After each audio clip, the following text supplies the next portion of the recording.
అబ్బబ్బబ్బబ్బా! ఆ BJP, Congress, MIM party నాయకులు చూడండి ఎంత బాగా ఎంజాయ్ చేస్తున్నారుగా. వాళ్ళందరూ బానే ఉంటారు. వాళ్ళు ఓన్లీ పార్లమెంట్‌లోని, అసెంబ్లీలోని, పబ్లిక్ మీటింగ్స్‌లోనే గొడవ పడుతూ ఉంటారు. బయట వాళ్ళందరూ ఒకటే. కానీ వాళ్ళని ఫాలో అయ్యే నువ్వు, మా నాయకుడు గొప్ప, మా పార్టీ గొప్ప అని చెప్పేసి వాళ్ళ గురించి నువ్వు గొడవలు పెడతావు, గొడవలు పడతావు.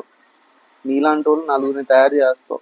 ఆ నాయకులు వాళ్ళ రాజకీయ ప్రయోజనాల గురించి చేసే పనులన్నీ నిజమే అని చెప్పేసి నమ్మేసి క్రిస్టియన్లు మంచోళ్ళు కాదు, ముస్లింలు మంచోళ్ళు కాదు, హిందువులు మంచోళ్ళు కాదు అని చెప్పేసి నీ లోపల ఒక నెగిటివిటీని పెంచేసుకొని అదే నిజమని చెప్పేసి నమ్మేసి నీతో చిన్నప్పటి నుంచి పెరిగిన ఫ్రెండ్స్ని కూడా మతం ఆధారంగా జడ్జ్ చేయడం అనేది మొదలెట్టేస్తావు. రాజకీయ నాయకులు మనలో మనకి గొడవలు పెడితే ఏమవుతుందంటే వాళ్ళకి అధికారం వస్తుంది, వాళ్ళ ఆస్తులు పెరుగుతాయి, వాళ్ళ ఫ్యామిలీ వాళ్ళ పిల్లల్ని హ్యాపీగా ఫారిన్ కంట్రీస్లో పెట్టుకొని చదివించుకుంటారు. పొలిటికల్ పార్టీస్ గురించి పనిచేసే యూట్యూబర్స్, ఇన్స్టాగ్రామ్లోని ఇన్ఫ్లుయెన్సర్స్ ఎవరైతే ఉన్నారో ఆ యూట్యూబర్స్కి యూట్యూబ్ నుంచి మనీ వస్తూ ఉంటుంది, ఇన్స్టాగ్రామ్ వాళ్ళకి ఇన్స్టాగ్రామ్ నుంచి అమౌంట్ అనేది వస్తుంది, ప్లస్ ప్రమోషన్స్ వస్తాయి, ప్లస్ పాపులారిటీ వస్తుంది. ఒక పెద్ద సెలబ్రిటీలా మారిపోతారు వీళ్ళందరూ.